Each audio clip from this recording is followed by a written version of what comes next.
Hey everybody, welcome to Fit Tip Tuesday. This is my new exciting series that I'm going to start sharing with you to help you fit pants and tops faster.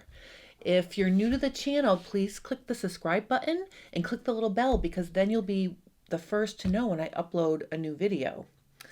Today what I want to do is share with you how to balance your grain line after you've made adjustments to your pants pattern. You can see here I have an example of a pattern that has a few adjustments on it, and I just want to point out what the adjustments are. White on white is hard to see, so I'm just going to pink in here. This adjustment right here was made because the inseam was too short and it was causing some diagonal wrinkles. So I slashed and spread the inseam, pivoting at the side seam. And then also we had to increase the back rise. So I did that over here. Okay, so I added an inch to the rise. And you can see this is the adjustment. When you make adjustments like this that are not equal on the side and inseam or the side and the center front, you're creating sort of a wedge shape. What a wedge adjustment does is it tips the pattern in one direction. So you can see my grain line, which was straight, is now really skewed. And what I'm going to do is I'm just going to continue it on in this pink so you can see what I mean. So you can see now the grain line is almost into the center back seam, and that can be problematic and cause wrinkles in your pants. Now, sometimes, I don't want to say this is 100% always wrong. Sometimes if you have a prominent high hip, let's say, and you need fabric off to the side of you, then your grain line will skew a little bit closer to the center back. And actually in some plus size pants fitting I was doing, the grain line actually came into the center back seam a little bit. So it really depends on your shape.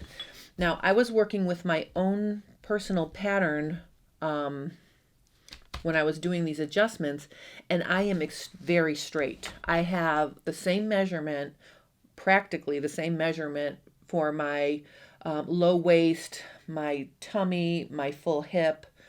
So I don't need extra fabric off to the side. That's the challenge with fitting adjustments. You do one thing to the pattern and then it changes other things. So what I want to show you today is how to balance this grain line back, make it more centered. And what I'm going to do is I've drawn a guideline here. Okay, and I'm going to take a piece of tracing paper and I'm going to lay it on, and actually I'm going to pin it to my pattern. Okay. It's a really good idea to pin your tracing paper or your pattern paper to your pattern when you're tracing, because then there's zero chance that anything will slide out of place. And you don't need a crazy amount of pins. I'm just going to pin it twice right here. Okay, so I've got my pins. I'm just going to use my little brass pattern weights from Janeth Bergeron up in New Hampshire. I got these several years ago when I was teaching at her sewing tree studio, and I absolutely love them. So they're perfect when I don't want my pattern weights to obscure the view of what I'm working on. Okay, so the first step is I want to trace the shape of the top portion of this leg on this tracing paper. So I'm just going to start at the line down here and I'm going to trace, right along.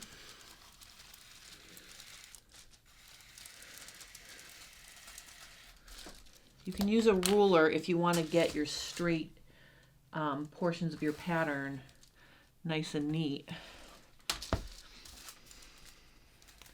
All right, so I'm just going to trace this. All right, All right, so now I've traced it, and you can see as I was tracing, it was even very noticeable that the side seam is kind of flaying out in a funny way here because of these wedge adjustments as well. And you can see that when you go to sew this together, you can end up with wrinkles on your leg because the top of your pants pattern isn't hanging correctly on you anymore because of this skewed grain line. To straighten the grain line, what we're going to do is we're going to tip the traced portion of this pattern up approximately the amount of the wedge adjustments that I made.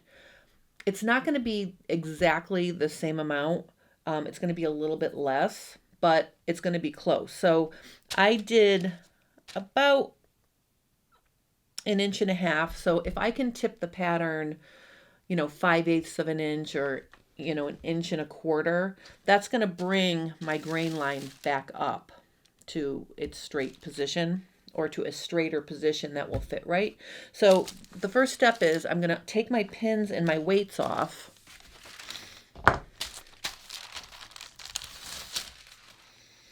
And I'm going to use something sharp like my scissors, and I'm going to create a pivot right here. So I'm going to hold that right there. And then I'm going to pivot this up. And I'm going to pivot it so it's approximately, let's do 1.125 inches. Okay, so what you can see has happened now is that I've moved the center back line.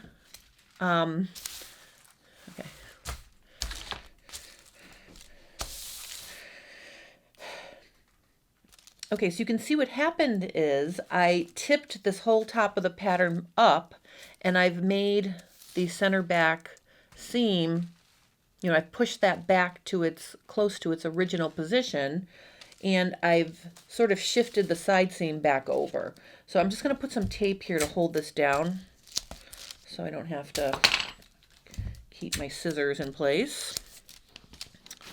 Okay, so let's look at this now. Okay. All right. So the other thing you can see. Okay. All right. Okay. All right. So let's take a close look at our side seam over here. You can see that we've lengthened the side seam 1.25 inches.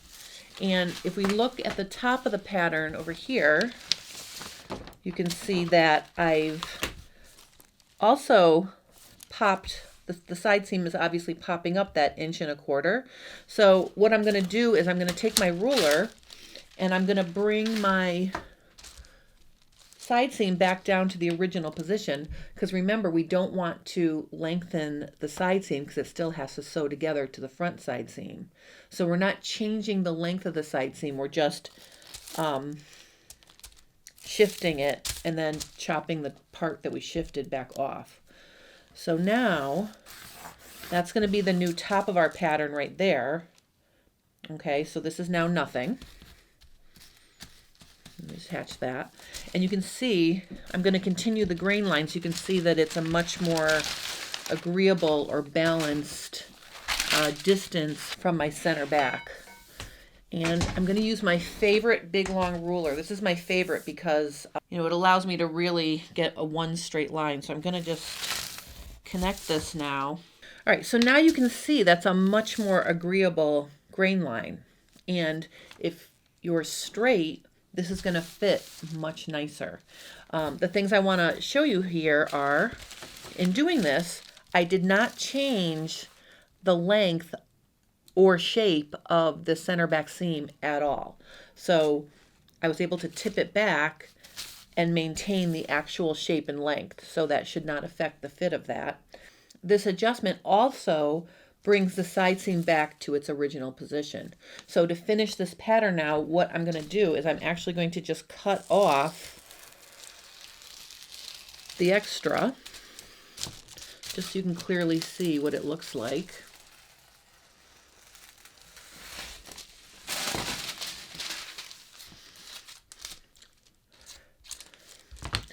And because I've got, tracing paper on top of my pattern paper, I'm just going to add, a piece of tape, and maybe I'll pin right here to keep it together. Because of course the next step would be to test this in your muslin to make sure everything is good before you cut out your pants. But this is going to make it nice and straight. So now this is our new, so this is our new crotch. And again, I'm just going to put a pin here. All right, so that's the completed adjustment for straightening the grain of your pants pattern if you made some wedge shape adjustments. If you have any questions or comments, please post them below and I will help you. I have a link below for my Happy Pants multi crotch shape pants pattern and fitting workbook. That's how I started with this pattern. So if you're interested in that, there's a link below. I'll see you next week for another Fit Tip Tuesday.